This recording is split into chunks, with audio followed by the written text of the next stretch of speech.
Okay, I think we can begin. Hello, welcome everyone. Good afternoon. Today it's my honor to introduce Professor Ayşe Zarakol, who is visiting us from the University of Cambridge, and our very own Ersel Hoca, Professor Ersel Aydınlı. So today I'll try to moderate a lively debate on global international relations. We have renowned, prestigious scholars who have extensively published on this issue in various outlets.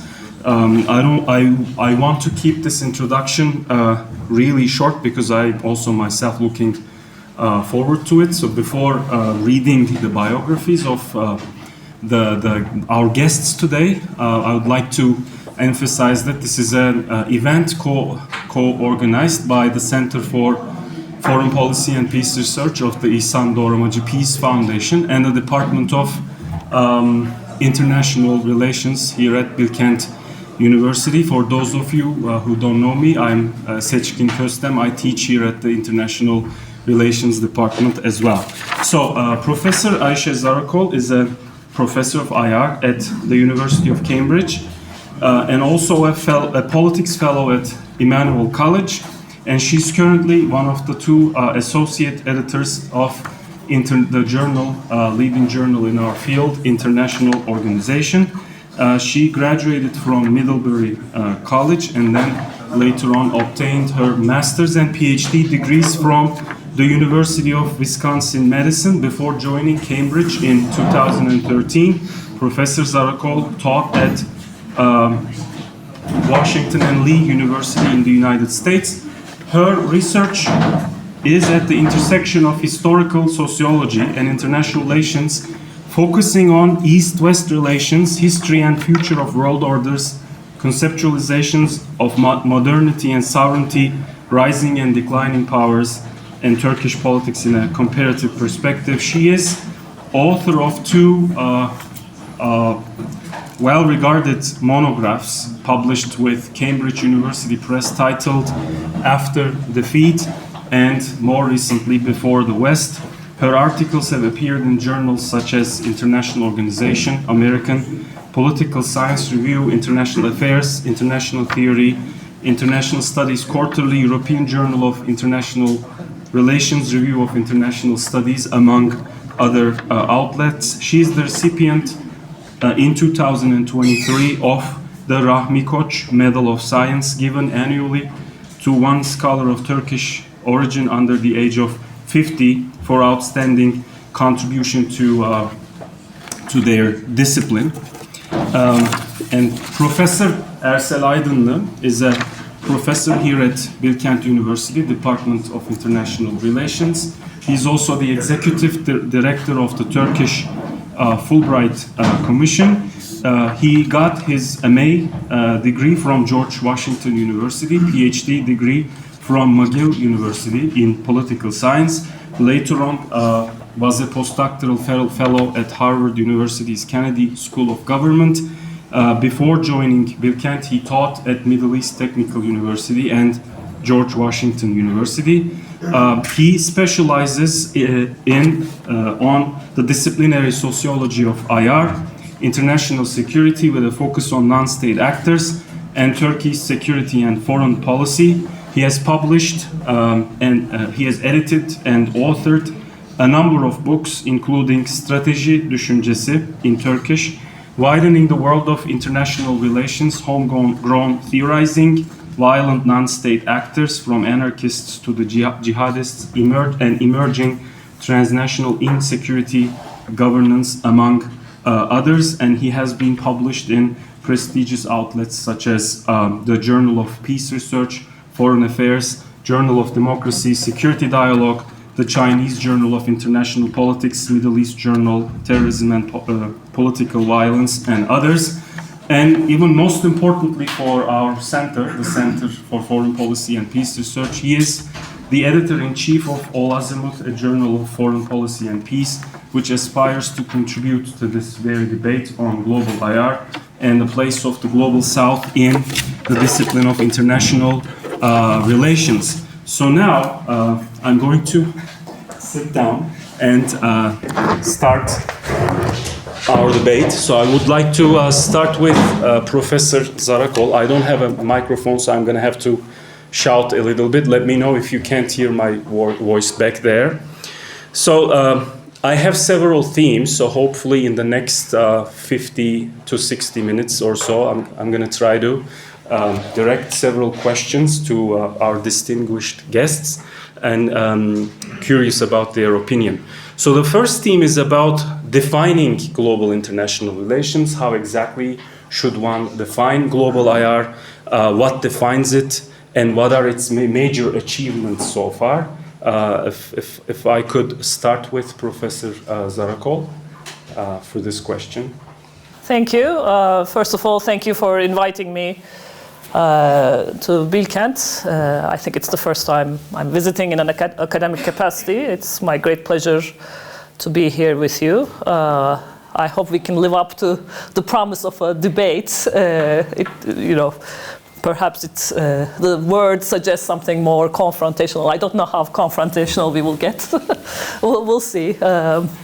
So what is global IR? Global IR, I think, as far as I understand it, Ersel Hoca is more of an expert on this, came out of this general observation that international relations, as we know it and as we've learned it, was quite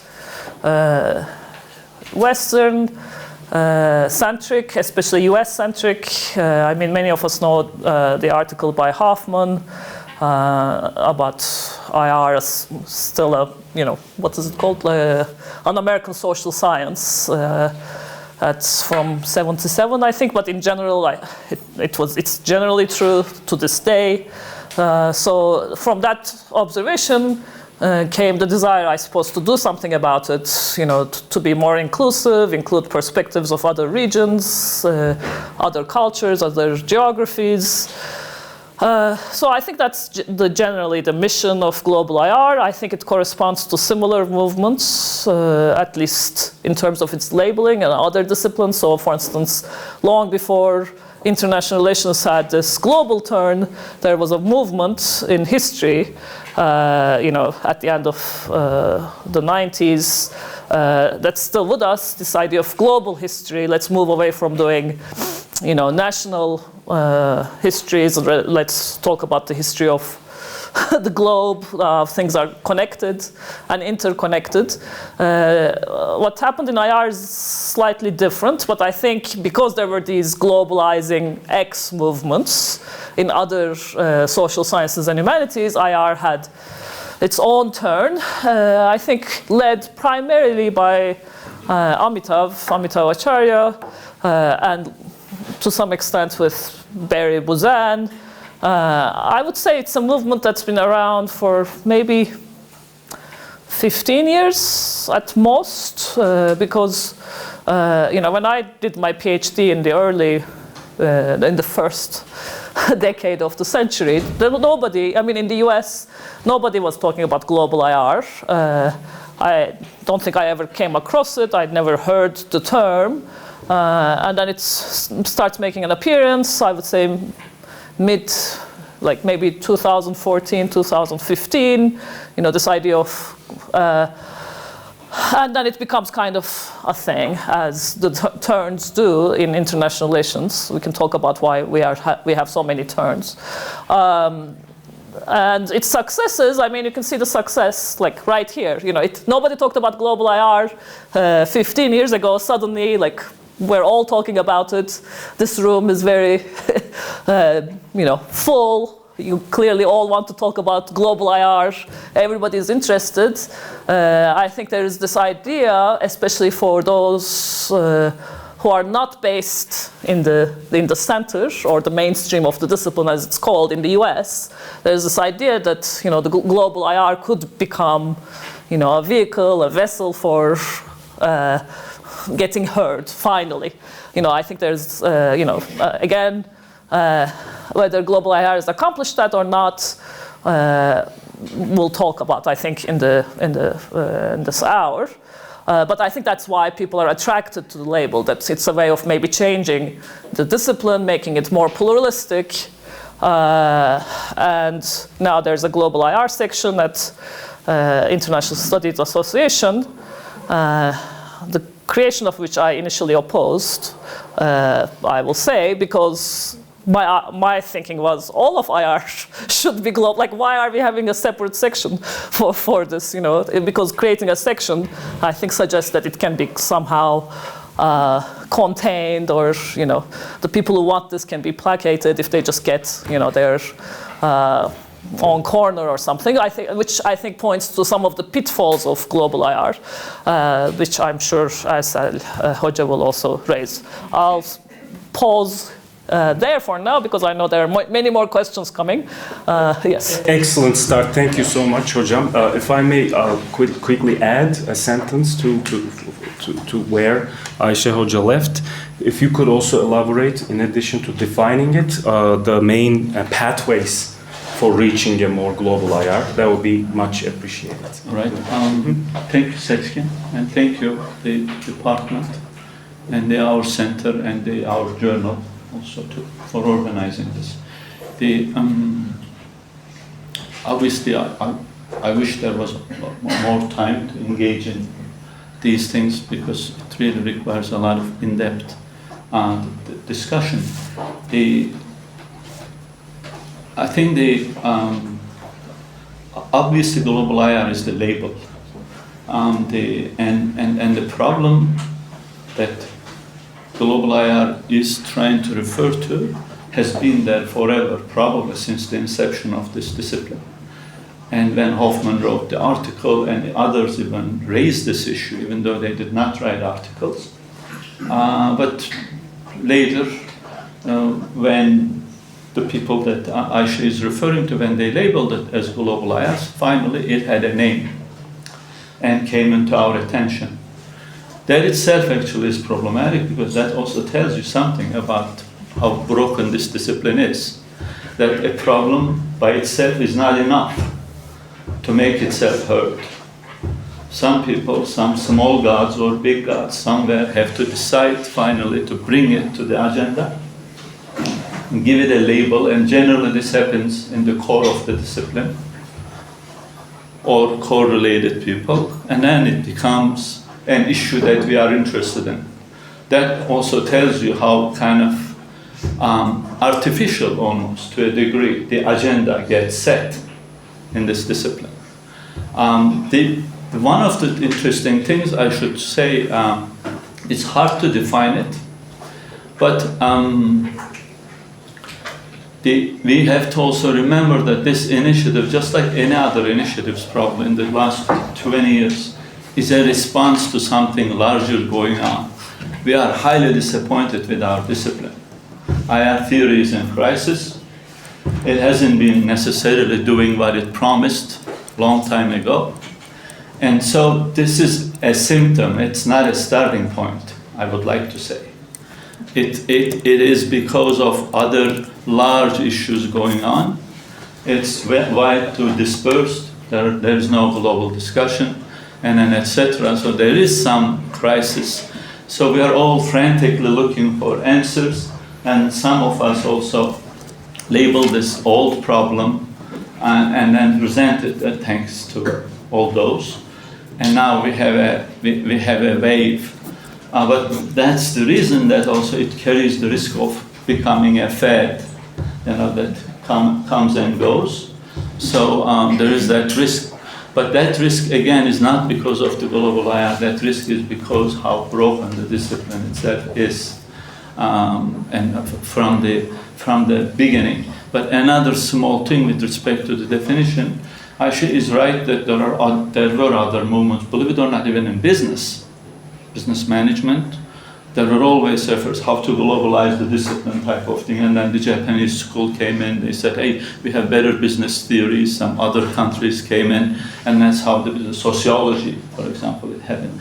IR is the youngest discipline, so gets these kind of illnesses and then also the solutions later, and then acts like it's the first time happening ever in the universe. That's not the case, but there's one strange difference with IR. IR's story is already a kind of a kidnapped one, because its name is international. those who named it international relations, they were not doing anything necessarily international and global. So it was a false advertisement right from the beginning. So in that sense, it's a very ancient problem, and I'm very happy to see that now finally there seems to be this energy that we gotta do something about it, because 90%, I should say, 90% of IR real activities take globally,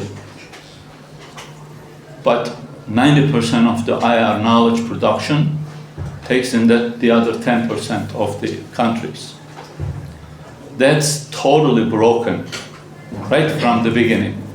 So in that sense, this is a kind of an adjustment effort, but we'll get into discussion, of course, whether it can be done, how well it can be done, and etc. I should stop here as well. Any comments to add on this, or should I move ahead to the next theme? I think this was a good start to the definition of global international relations and its origins. I would like to eventually come back to your points about whether global IR is a passing fad or terms in international relations theory in general towards the end of the discussion, hopefully. But next, I would like to initiate a new conversation on the main actors of global international relations and also the main venues to pursue global IR, now that Professor Zarakol referred to the global IR section at the ISA, for instance. Should it continue to be the main institution where these issues are discussed? Or another question that I had in mind was, what role do you foresee for local institutions or institutions outside the core of global or international academia? And finally, if you could also include your ideas about the role that top journals in the field play, whether there's a potential for them to open up to global IR, and also the role that journals in the other parts of the world could potentially play. It's a lot of questions, but I'm curious about each of them. This time, can I start with you, Hocam? All right. Yeah. Okay. I think, So actors, venues, journals, whichever you'd like to start with. Yeah, a lot of questions in there. I don't know where to start. Maybe I can start with an anecdotal, because the first article I ever worked on and published was on the journals. I was a graduate student, PhD student, and actually with my partner we did it. There was not even a lot of internet, so we had to go through, find all the hard copies and look at the profile of the authors. That was the first bibliometric kind of, that was 2000. And the reason that I felt interested in it, because even in the theory classes, graduate classes, as somebody who came from Turkey, and there were others, this is a North American setting, of course, it was clear that we were being directed to study our country case and provide evidence for the white man and woman to theorize. That was a strange thing, that we were expected to contribute from our kind of native background so that there would be enough material to support the existing theories, and most of the time not necessarily criticize them, but kind of bring in more evidence to kind of indicate their accuracy and everything else. That hurt, first of all, because we are there in the same setting. We went to, obviously we are equal in terms of our cognitive abilities, supposedly, right? And then if the theorizing is labeled as the top-notch, first quality knowledge production thing, technically we should be able to, all of us, we should be able to do it. But that wasn't the case. And also when you look at the articles that we were assigned to work on, that was very clear again that, there were like 10 of them, 10 people. And so that forced us, I'm gonna bring it to this point, that forced us to look at it. And then when we looked at it, we were in shock, because 95% of them came from almost a few places. and it was really a white person's discipline. And then they were setting the agenda. These journals, these authors were setting the agenda, and everybody else basically was being forced to study those and also bring in, as I said, extra evidence. So I can't emphasize more the role of the journals, actually. Now, after so many years, now that was when I was a graduate student, that was 20-some years ago. And then 25 years of experience also tells me now that after trying all kinds of other, whether is this the culture, is this the kind of underdevelopment, is it this, is it that? And then I end up at the same place that, the knowledge production venues, the factories I call them, are the most critical entities for the continuation of the broken hegemony. Because we all, peripheral creatures, we are all dying to get our name written on those journals so that we could get acknowledged, so we could get a piece in the mountain. And then there, so whoever sets up the criteria for acknowledgement at the end of the day is basically controlling the industry. But from there, can I move back to something else before I take more time? So the venues, but before we go into the venues, can I just bring it to also the pathways, because sure. Because that was the first part of our question in the first round. Look, some people said that, hey, for example, when Hoffman wrote it, that was a kind of identifying the problem, but later people came in, for example, a major article published in IO that was more like, almost like a cultural kind of thing. There were some peripheral places did not produce this for certain reasons. And then others came in basically calling it, hey, this is more like an uneven development, and combined but still uneven and all that. The way I see it, it is an industry at the end of the day. This is I don't want to call it military-industrial complex, but it's it's a scholarly military complex at the end of the day. An op-ed came in The Guardian by an academic, maybe you guys saw it. Actually, publishing houses, the journals, are making billions from our work. And we're competing, killing ourselves to write those, get it printed, so that others would become rich. So in my understanding, I wrote this too, it's a dependent intellectual development case. This is a dependent system. There is the core, and the periphery basically provides a lot of the raw material, and then the core basically turns that into manufactured material and sells it back to you with a higher value, and then you think that that's the primary knowledge, and you try to fit then everything you have at home into that knowledge. The problem with it, of course, it has to be globalized because it's supposed to be a global product. But the problem that dependency, that's why I'm going to now end up with a kind of in a pathway, and then I should pause really. That dependency and then that dependent structure is basically running an assimilation because it's based on the homogeneity. At the end of the day, we were talking with the graduate students yesterday. If you don't get yourself acknowledged through this system, then you're out of business.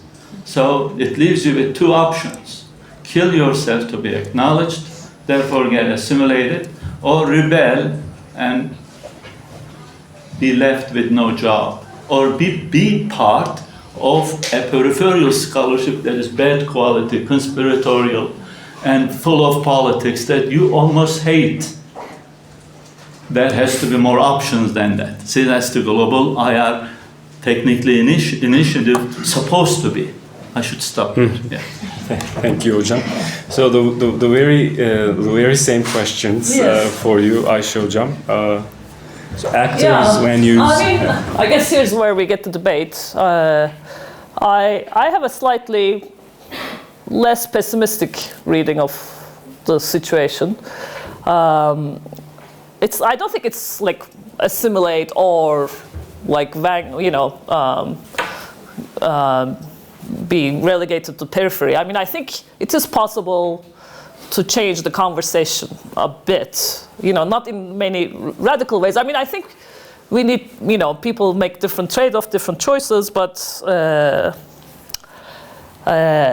I don't want the students here to think that it's, all doom and gloom, because then, I mean, if you believe that, you're like never going to, like, why are we doing this, right? So I'd like to present a slightly more optimistic scenario where, you can push back a little bit. It requires engaging in the conversation, and again, you make trade-offs because engaging in the conversation means reproducing some of these power dynamics.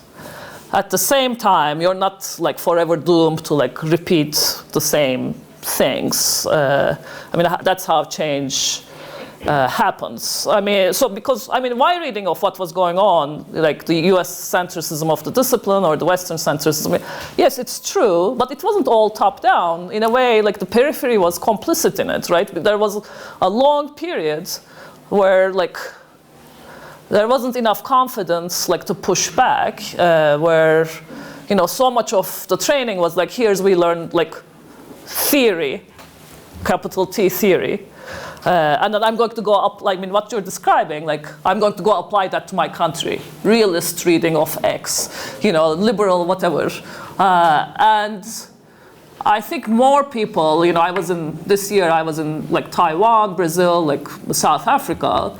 More and more academies outside of the core say, well, I don't know that the theory is correct. Like, let's come up with new theories that take into account, like, our, what we know about how the world works. And that's how you kind of get a bit of progress, right? You kind of, it's not just like forever repeat like the US-centric theory or like just do periphery stuff. Through the conversation of the two, ideally, something better comes. I mean, that's what like global IR for me, it's in its ideal form. It's not just like adding like Turkey, China, Brazil or whatever to the core narrative without disturbing it, but rethinking the whole enterprise with inputs from in an ideal world. Of course, that's very difficult, but still, I don't think it's completely hopeless. And that's where like the label, you may find it like problematic in so many ways, but these labels are often strategic, from the sociological perspective of the discipline. They allow people to organize under them and create some kind of, critical mass. And then even people who don't believe in the mission kind of have to take it seriously. I mean, we did the same thing with historical IR. So global IR, I mean, coming back to the journals, like I work at the most mainstream discipline, mainstream. Like it is the mainstream. It defines what mainstream is, international organization. But there is an awareness even there, where 4 editors and the other 3 are very like US based, like very, very, like they don't know or care or really think about, non-US ways, including even like Europe ways of doing IR. But they agree that we should have more articles from other parts of the world. They're at least in principle committed to it. That's has something to do with also like American style, like liberalism. There's at least like in principle commitment to inclusivity, which you can always like deploy to your advantage a bit. And that's thanks to this global IR movement. There's become an awareness, even in very like US-centric spaces, that it is a problem to talk only about US or like generalize only from like the experience of, there is an at least in principle opening of that space. Of course, it will close again, but this is how it goes. There are cycles. Things open, you make a little bit of progress, then it closes, then you despair, and then you push again. That's how any progress is ever made in academia, in human civilization, anything. It's never like, here we rebel and then we create like perfect society. That never happens. You just, you win some, you lose some. I mean, that's how I see it. Yeah.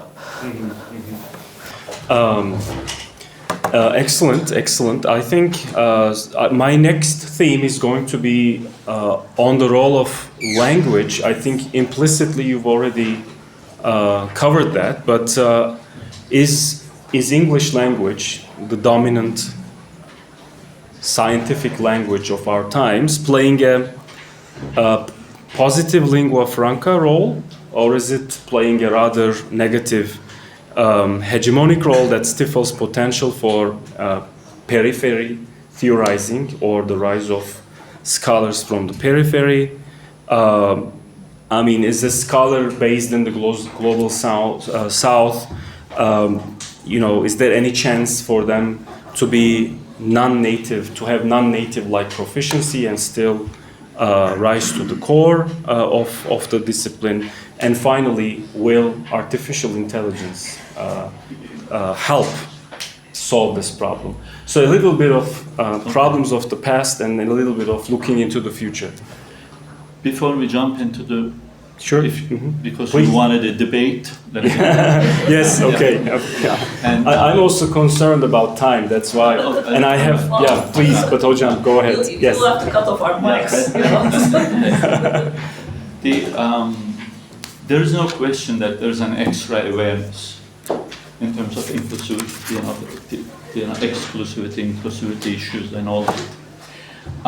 But when you look at it, actually, also try to build up data whether things are changing in terms of the agenda setting, primary theories, primary concepts, the way we study, the type of philosophies that we are still utilizing, you will quickly realize that not a lot seems to be changing.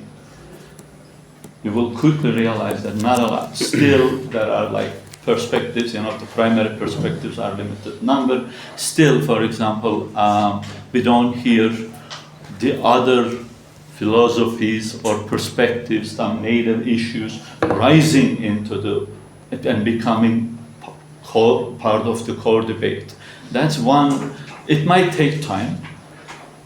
I mean, that we can always make that argument. But the problem with the Global IR initiative, it's not a global initiative.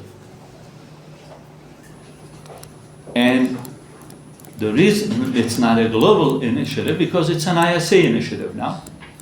It's been nicely incorporated into top journals slowly. Those journals also started kind of publishing on it. And also it's been also pushed by the core people. Where is the periphery? Where is the globe in this? When are we going to see those? Where are the global journals in this? Why is it that still they have to be published in the top journals and then get acknowledged by those? It's not a global initiative. If you look at even the kind of the pattern of the relationships, always a kind of global southerner looking somebody pairs up, allies with a white man or woman from the core, and then they push for it. It always requires this type of strange kind of alliances, or pretty much, kind of almost like nationalized, somebody who became core of the core, but even though from somewhere else, becomes also somebody. The globe is much, much, much, much, much, much, much bigger than ISA, right? So we have to keep that in mind too. We might be kind of pleasing, doing a little lipstick if it's part of the ISA. For example, if somebody doesn't come and show me, IP person, an economist, that there are dozens of countries who've somehow developed with IMF recipes, I'll be convinced that the ISA-led Global IR initiative can be successful. In my understanding, ISA is kind of IMF. Peripheral scholarships will never develop through ISA, because ISA is the embodiment of the corporate IR at the end of the day, if you ask me. I know it sounds radical because it's supposed to be a debate, so I'm trying to make it as radical as possible. And I happen to be the IP. Yeah, I know. That's why I like the next year at the ISA. Sitting. If there are so a lot of countries, because even the economic development theory tells you, right? If it's a kind of dependent development issue, either you go for full liberalization, or you go revolutionary, or you do strategic trade policy, they do. You kind of find something, a local product, a beautiful, you package it and you turn it into a global product, and that's how you get the attention of the corporate core, and then suddenly your country becomes a little more advantageous, and then they start telling you, yes, see, you're selling something that way too. Whatever I may be suggesting might sound more like a revolutionary one, but not necessarily. I know that the revolutionary perspectives might turn you in, right? You're gonna rebel, and then it's going to be a closed, basically knowledge community at the end of the day. Nobody's gonna care about you, and then you're not gonna care about nobody, and there is nothing. That's an antithesis of the global IR argument.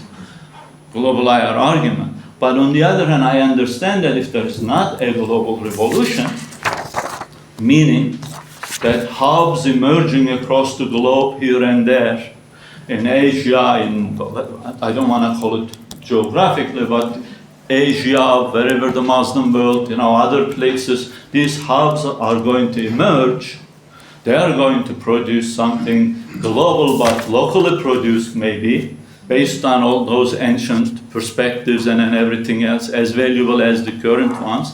And then we're going to have a free competition, not a regulated market competition, a free, fair environment that these ideas are gonna get together just like farmers market, and then we'll see then which idea is better than which idea. Currently it's regulated, so I can't sell my idea. Think about it, students will know, but think about it. Sumerians invented almost the state. God was created and invented in these lands. Money was invented in these lands. These were all search for order. First World War took place in here, Kadesh, right? Between two superpowers. First peace treaty was written in here. First of a lot of Ionian League was the first IO. That was right in southern, Turkey. Is there any contribution out of those? Basically, basic philosophies were invented in Anatolian Ionia. Are there any of those? In any of the things that we study? We don't. So in that sense, that makes me pessimist, because I feel like through ISA or through current journal domination, there is no way that these ideas are going to be one day part of the core debate. So in that sense, at least the corporate core has to think that, oh my God, there is at least a potential that these guys, these kind of peripheral creatures might rebel. Maybe we should reform our corporate structure, and maybe it should go more global. I'll stop here. And then language. Would you like to Yes. react or? Yeah, I'll react and I'll tie it back to language. So I don't want to be in this position of defending global IR, having written things critical of the global IR movement, which for me the main problem is its tendency towards essentialism, this idea of recovering, various cultural and national essences around the world and putting them in the mix, I think, where it really becomes problematic. But what I will say in its defense against the fact that global IR through ISA will never globalize IR, I think that's a misreading of what global IR movement is trying to do. Global IR is not trying to create a global IR from scratch. It is actually trying to make IR as it exists slightly more global. It's not this whole rethinking project. It's and it's not like some kind of nefarious agenda. As far as I know, it's like white person, brown person together, like always. I mean, there isn't like some conspiracy. It's like people in the U.S. finding their environment suffocatingly, one-dimensional, and saying, hey, wouldn't it be better if we also talked about Indonesia? That's all it is, really. I mean, it's become so large because for the reasons that you articulate, there's really this desire in other parts of the world, to be heard, to join the conversation, to make IR as it exists more open to their kind of scholarship and their articles, to publish their articles in like top journals. I don't think most people who want global IR really want to completely like overhaul the discipline as it exists, because there are all these like structural incentives, universities, national science bodies, everything being, you need to have some kind of metric of evaluation. And a long time ago it was decided, I think very few people who are like drawn to the global IR project want to entirely like stop the conversation. And create a global IR in the way that, I would want a global IR that from scratch. I'm one of the, I think, few people who would want that because of the kind of work that I do. In my mind, it's not like, recovering like ancient philosophies of these geographies, because I don't think actually they can be recovered. We've already been globalized. We've already been subjected to the modern international order. The language that we're using to speak about stuff, like you said, like white people, brown people, that's like US speak. That's not like organically from like our trajectory. Everything about how we see the world, even how we think about the hierarchies, they've already been subjected to some kind of convergence. And anything we say against that is already reproducing that kind of convergence. So it's impossible to escape from a degree of the previous conversation that's already taken place. It's there, it's always going to be there. So we're never going to have genuine, authentic hubs around the world creating like IR from scratch. If we could, it would be great, but I just don't think it's really achievable. So there's the project, very modest project, to make IR as it exists more inclusive, more open, which, again, we can have problems for substantive analytical reasons, but I think on the whole it's helped people around the globe within their existing incentive structures. Then there's this whole idea of like, how do we do social science better, which is a completely different conversation. And how do we get away from US centricism and Eurocentricism in our thinking about history, about our own cultures, around political dynamics, and so on. So that's a different conversation from the political disciplinary project of global IR. Language. Yes, so what I'm saying applies to language as well. If we are to have a conversation that's global for what it's worth, we have to have a language, common language. That could be English, it could be some other language, from a perspective, like it doesn't matter, but there's always, like if people are having a conversation, it has to be in a language, it has to have existing priors, like we have to acknowledge what people have talked about before. All of those things, it's not because of the US, it's not because of the West. Whoever is hosting the conversation, it's their language, their concepts that will dominate. So there are always going to be trade-offs. It's unavoidable. We can blame US IR for a lot of things, but it's not, that part is like structurally like determined. So it is possible, I think, for people who don't write in English to become famous, or it's very unlikely, because you have to be theoretically so revolutionary that like you make enough of an impact, your work gets translated. I think there are some examples from German, some other languages. It's just very, very difficult, because the conversation is happening in English. Like the conversation has to happen in some format. So right now it's English, and it privileges English speakers, unfortunately, but that's how it works. Mm-hmm. Mm-hmm. Anything to add on to this? The language dimension. Mm-hmm. What I hear,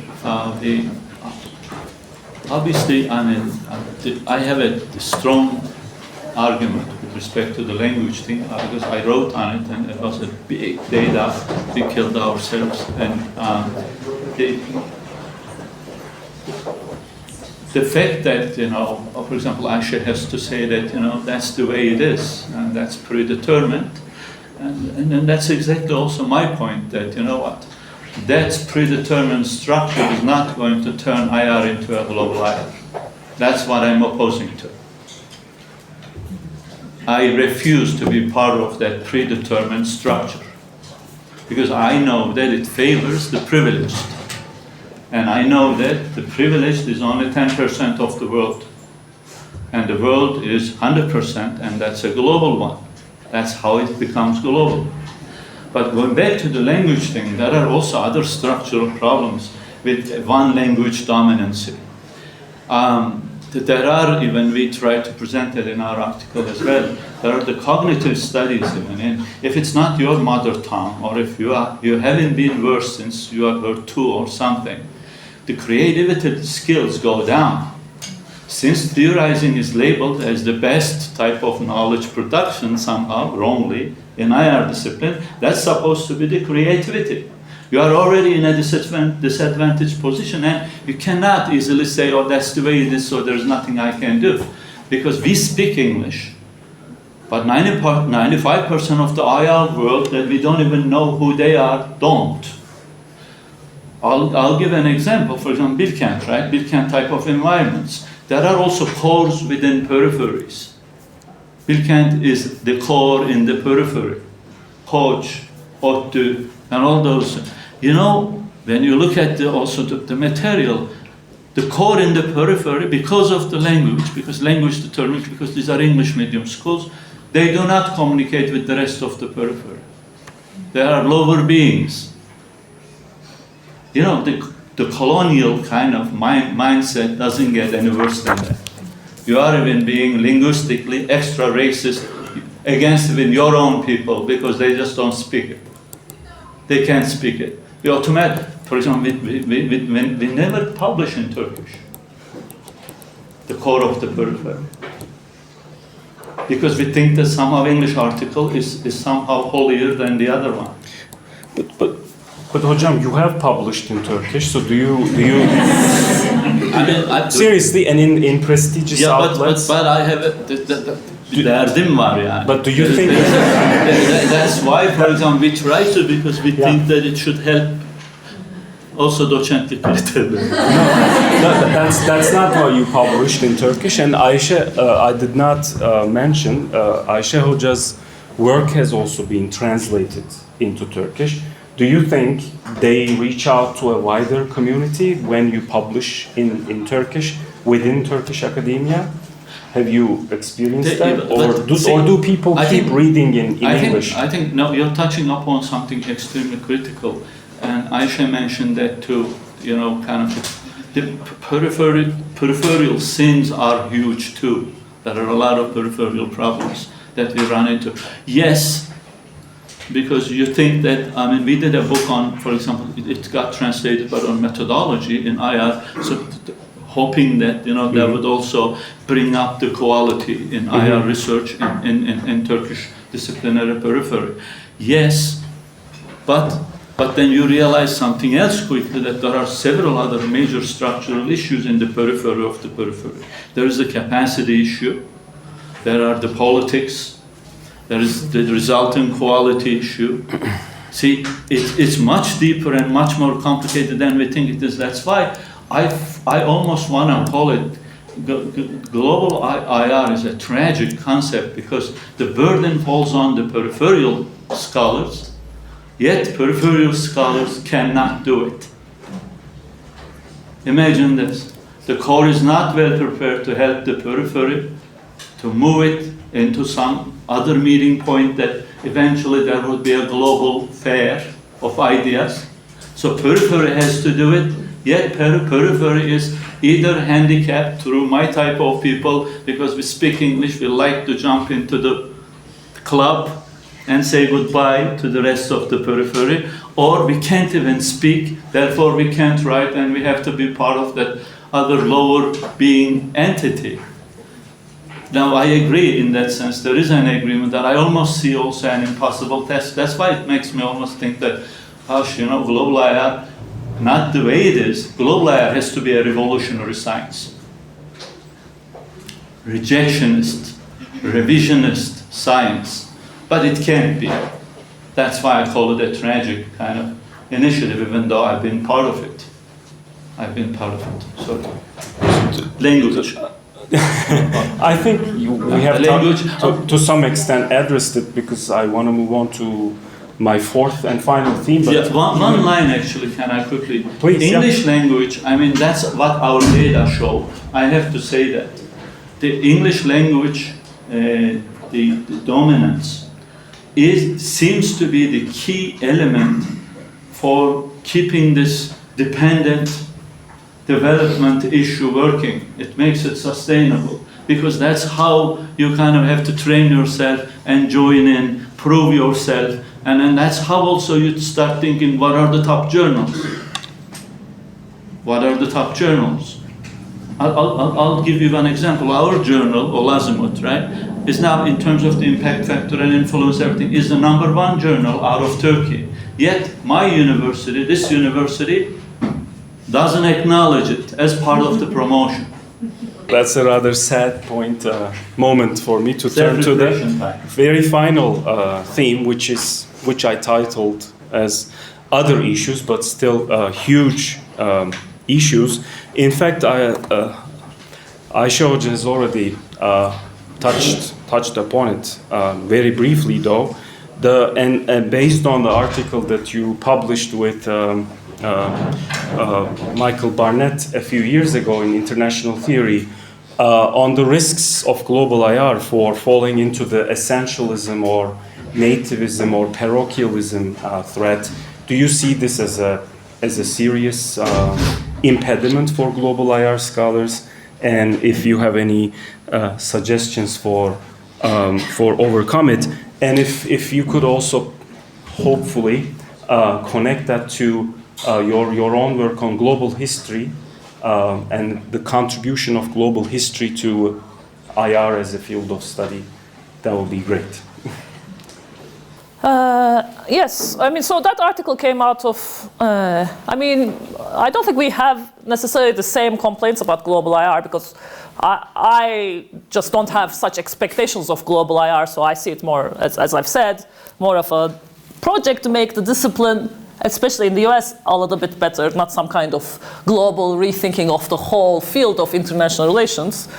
I mean, if we did that, I don't think it should be called global IR anyway. It should be called global politics or something. I mean, even the term IR has its own various biases. But yeah, I mean, we became concerned with Michael and others that the global IR movement, this happens often with movements to open up space. The core, the mainstream, whatever we call it, they say, okay, yeah, we've heard you. We're going to open up space, so we're going to have a few of you in the mix. You know, it becomes quite tokenist, you know, so that's one problem. I mean, it happens with any kind of diversity initiative. It happens, you know, in my university at Cambridge, there was a student movement to decolonize the reading lists. So it became, oh, okay, we're going to add Fanon. You know, we do the same thing, and then we add, you know, like so. So there's that tendency where the mainstream deals with the critique by saying, okay, we give you space. Now shut up, stop criticizing us. So there's that tendency. But also, I think from the other side, because I don't only want to blame the core or the mainstream for stuff, there's a real tendency, I think, like people who do Chinese IR, or so, you know, it's like we're just going to do our, like, you know, very essentialist, nationalist kind of thing.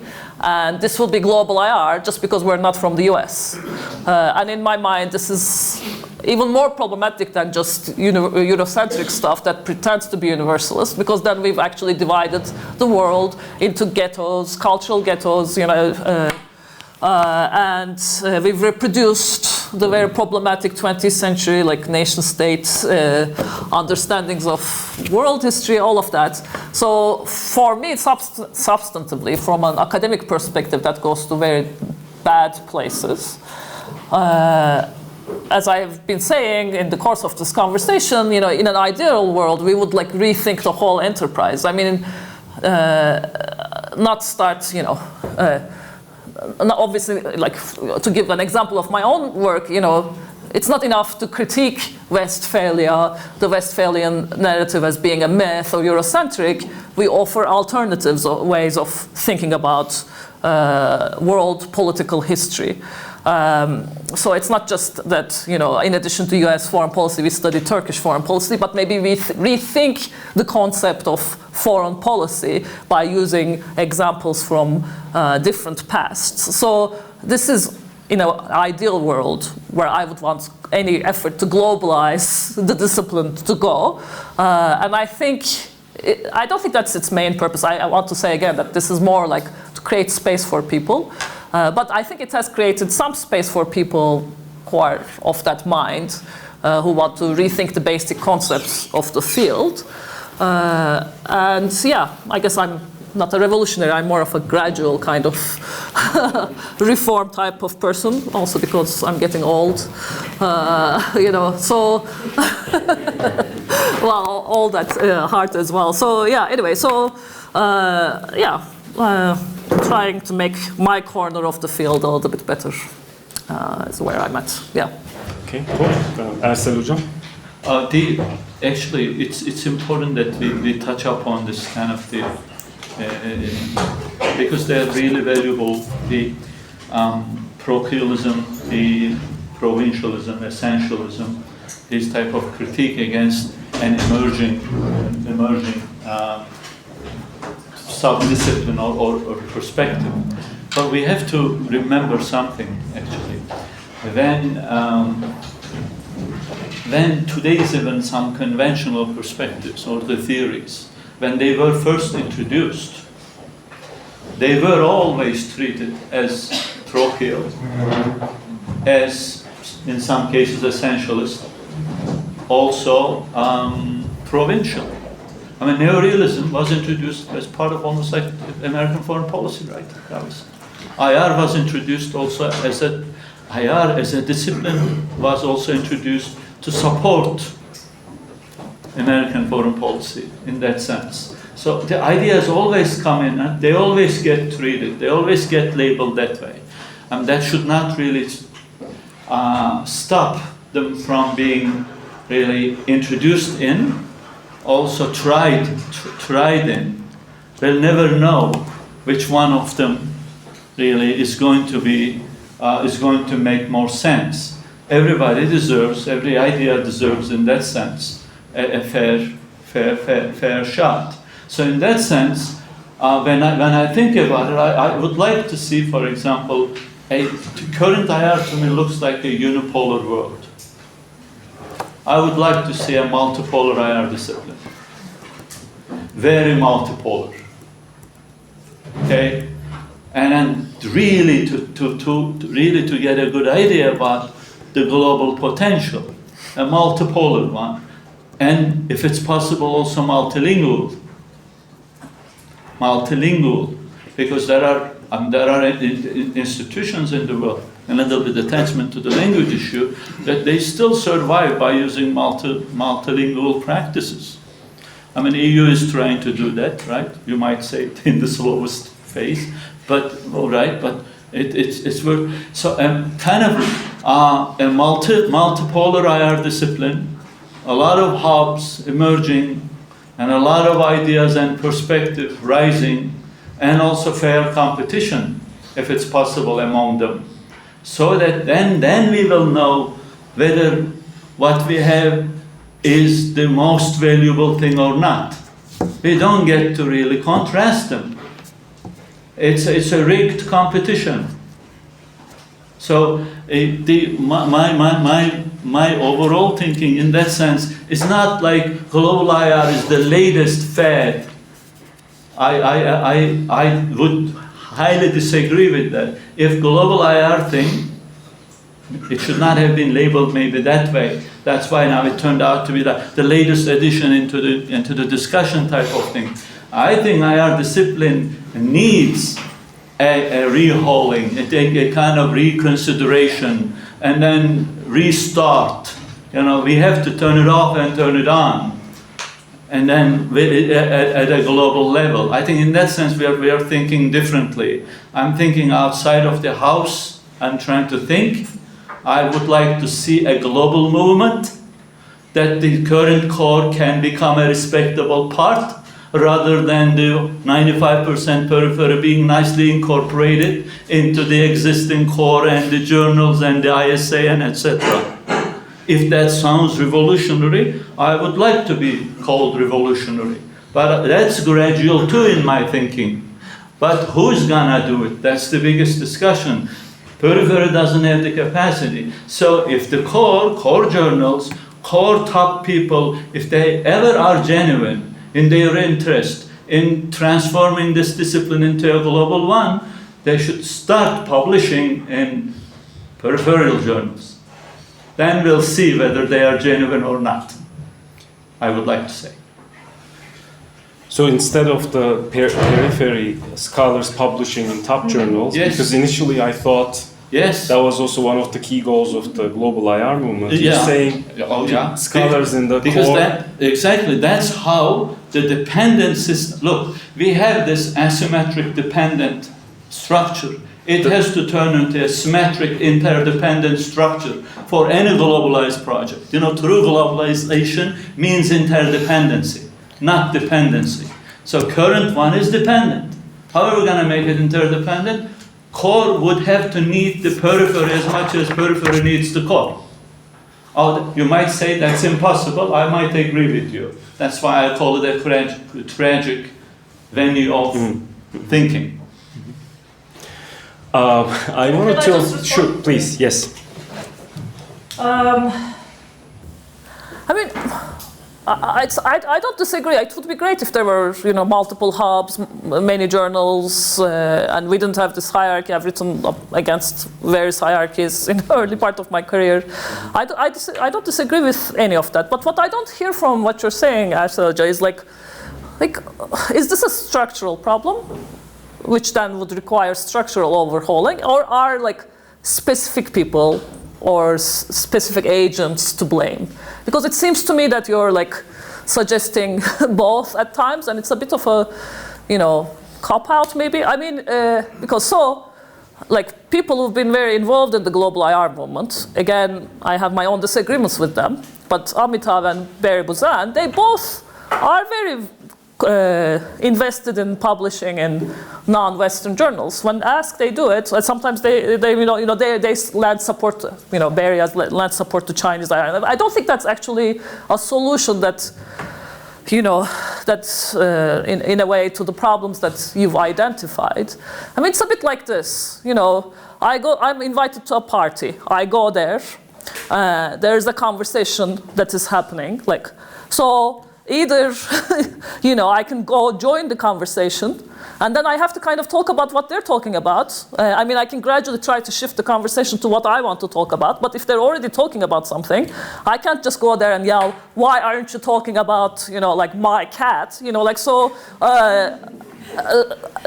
Or I can stay out of the group, and I could be in my own corner. And then it doesn't really help my social standing if somebody from the core group comes and says, hey, do you need anything? That's the only thing that would change that dynamic is if I maybe start my own conversation in the other corner, and then I attract enough people who want to talk about my cat, and then it becomes eventually, attractive enough that there are these centers. But the impossibility of, creating your own conversation, it's not because Amitav and Barry are insincere. It's because the world itself is organized around already all these structural hierarchies, and the discipline came out of the US, and the university incentive structures and Bilkent, promotion policies and what they're talking about in Brazil. It's so predetermined, and to say, okay, I hate this system, I'm a revolutionary. I mean, I don't, okay, we all have our complaints, but what do we do about it? We're still complaining about it in English-speaking journals, in again, ranked by the hierarchy of the discipline. And that doesn't, I think, make us disingenuous or insincere. It's just that's how the world is ordered. So isn't it better to actually make the changes that we can instead of saying I condemn the whole enterprise? Anyway, so that's Actually, no, you brought it to a good point. Yes, it is a structural problem. That's why we are perplexed in finding a kind of a very quick, also feasible theory of doing. That's why we're like saying, hey, it's a little bit of journals, it's a little bit of the institution, and it's a little bit of the, believe it or not, pedagogy. They never got into it, but our classrooms, particularly the graduate classrooms, are like the factories. We keep producing the same type for the same broken discipline. And I don't disagree that things need to change. Yeah, but we agree on that. Because you asked what we can do, so I'm now a little bit getting into the specifics what we can do. First of all, graduate classroom has to be totally revolutionized. I mean, I think syllabuses should be negotiated syllabuses, and then kind of everybody should pitch in. For example, it shouldn't be like this kind of the god or goddess comes in and says, hey, here is the syllabus, this is what we are going to study. No, it has to be negotiated, for example. It should be less hierarchical. It should be totally opened up other perspectives as well. Technically, that's one thing. And then the institutions, for example, there should be, for example, I know it always goes back to ISA type of things, but the institutional structure of the discipline also should a little bit change. It shouldn't be only led by something called ISA, based in North America, like World Bank and the IMF. It should be a global something, I don't know, but at least a capacity building in the periphery, for example. And also, most importantly, I call them hybrid scholars, like, us type of people that were foreign educated, yet we are very sensitive to localities, native perspectives and all that. We do have a very critical responsibility. We have to be pushing some type of also structural change. I think where we differ, maybe because of also my age, I seem to have lost the hope that from within change is going to bring in anything that we can call globalized. I feel like what it can do, successful types, we should call them us types, let's call it that way, we get a place in the house, but we may be still in the basement. That's my thinking. That's where probably different. I mean, I could listen to my professor for hours, but we have to vacate the room at 2 p.m. sharp, and I want to also make sure that the audience can ask some questions to Ayşe Hoca and Ersel Hoca. So now I'll turn to you, to the audience. So we have 10 to 15 minutes. If I could collect 3 questions at a time, please introduce yourselves and let us know who exactly you want your question to be answered by. Yes. Mm-hmm. Yes. It's a lot of questions already, so I can keep collecting, but No, okay. Yeah, very big questions. So all the concepts we use are potentially problematic and potentially productive. There is no concept that is free from history, connotations, baggage of the people who first invoked it, their personal politics, all of that. I mean, and every framework we adapt comes with the vantage point of somebody. So, like the Henderson article, I've been on panels with them and so on. I mean, it's a fine critique of the anarchy idea, and but it's also like to say anarchy is racist. I mean, so that it's also, as I was saying before, like that's like a U.S. Centric analysis of, again, U.S.-centric analysis of like a U.S. theory. By saying something is racist, we're not freeing ourselves from U.S. centricism. We are creating a different kind of U.S. centricism. It's not because like racism doesn't exist anywhere else, but often in the racism critiques, what we do is take the American critique and then apply it somewhere else without thinking about its history, its trajectory, and so on. So that's another So what seems like a critique and breaking away from US centricism actually reproduces US centricism in another way, if you're not careful, right? So there's no critique or concept that will free you from these problems and these trade-offs. Again, I've said anarchy is misleading. Let's think about world politics. It's always been hierarchical. They're informal hierarchies. But I mean, again, you can criticize like that, argument again. So ideally, what we would do is we rethink foundational concepts by incorporating, as I was saying, different histories, different geographies, different politics. We try to get away from US and Western centricism that way. But then we are aware, like we're clear-eyed, that we're never going to come up with something that's perfect and that doesn't create its own hierarchies and blind spots. And we need to be reflective about that and be transparent about what it means to construct theory because there's no perfect theory. It's always going to be flawed in some way. So the name of the discipline, it's again these trade-offs about legibility and recognition, like this analogy I've been using about like joining a conversation versus like talking to yourself. If you want to join the conversation, you have to. So when you become a professor at Cambridge, you can pick your own title. So I could be like professor of anything, really. I could be professor of like Harry Potter studies, and I could pick literally, like I could name my field. And I really struggled with this question of, do I say professor of international relations, professor of world politics? But my goal is to change the field as it exists. That's where I also speak to other disciplines, but I really want IR to be better because it should be better for all the reasons we've discussed. It's not going to be perfect. It's not even going to be great, but it kind of is terrible now. So we could like improve it a little bit, right?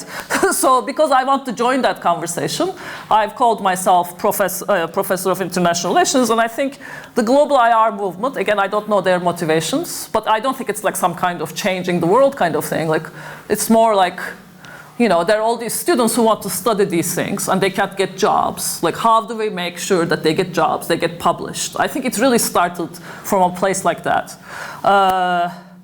And the mainstream critical issue, it's interesting. I mean, here you said constructivism and mainstream. In the US, they don't think constructivism is mainstream at all.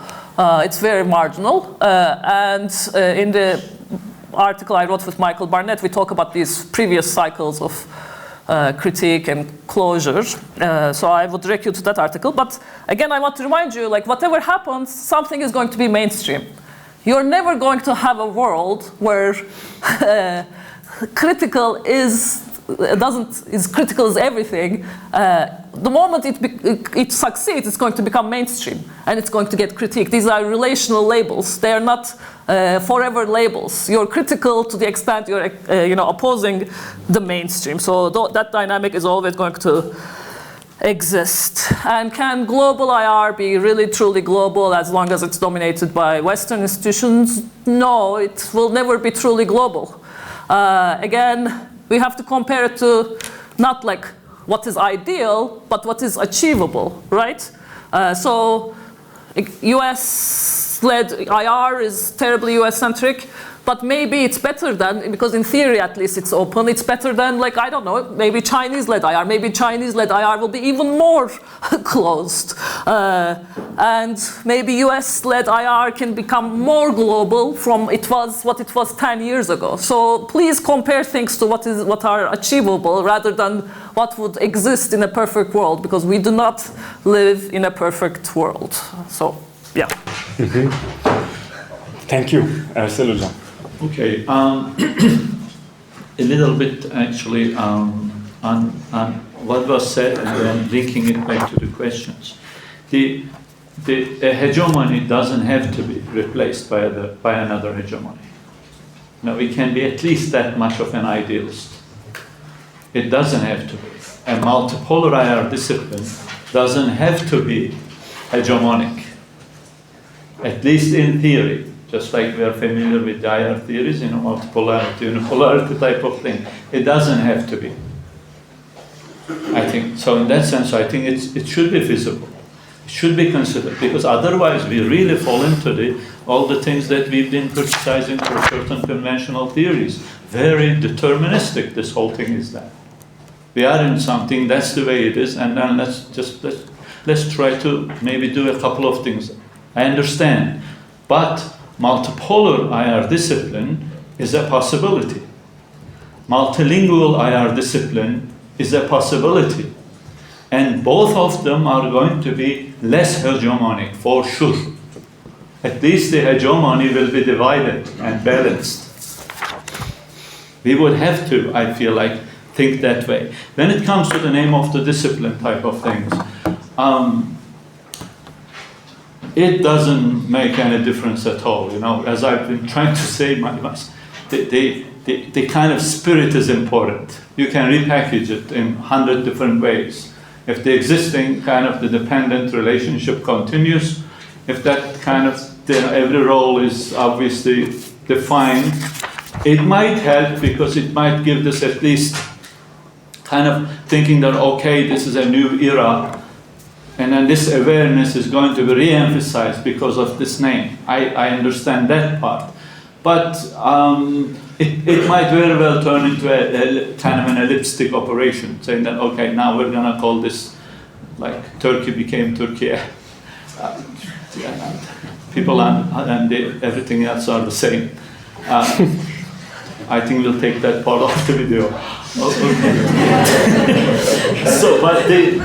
So in that sense, but the concepts, I agree with Ayşe actually, that they are all at the same time potentially good and bad. I mean, good and bad is a subjective term, but a lot of it still, anarchy as it is still explains a lot, but has major problems in it. I also have a kind of this small problem of calling everything racist or non-racist, every concept and then everything else that kind of like that has a paralyzing impact, because I start thinking, oh my God, I better shut up because I might screw up and then use something politically insensitive type of thing. There is also that part of it, yeah. Mm-hmm. I think I have some more time for 2 questions this time. Please keep it very short. Yes? Yes, okay, so first question, I'll just correct an impression. You said if I get a European co-author, my life will be easier.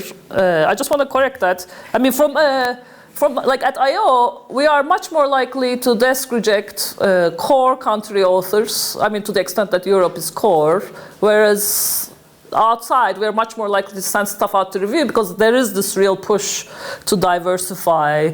So I don't know that getting a core country co-author actually helps you. It might even hurt you in terms of your chances of getting to review. So please don't make these assumptions. It doesn't necessarily work that way.